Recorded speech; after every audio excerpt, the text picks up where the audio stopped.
মানুষ জানে না আমার এই কাজের পিছনে আমার কি তৌফিক আছে এখানে? নো, তৌফিক নেই। আমি সর্বদা আমার মুনিম মাইজবানের দিকে চাইয়া থাকি। মুনিম মাইজবানের আমার দ্বারা ওনার গোলামি করাই করব। আমার পরিবারের জন্য কোনো সম্পদ এই সে কোনো জায়গা জমি কোনো কিছু কিনি নাই আমি। আমার পুরো জীবনটাই আমার গৌসুল আজমের দরবার।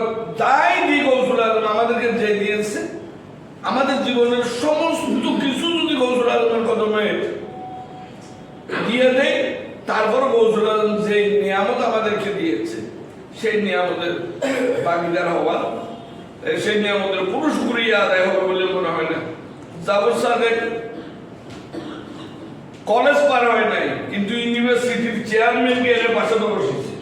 এটা আবার গৌসুল আজমের দয়া করে, আমার গৌসুল আজমের দয়া করে কিছুই নয়।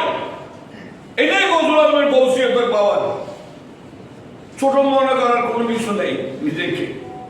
নিজেকে বিলিয়ে দাও গৌসুল আজমের কদমে, গৌসুল আজম আপনাকে অনেক উপরে নিয়ে যাবে। এটাই সোজা কথা, এটাই একেবারে চূড়ান্ত কথা।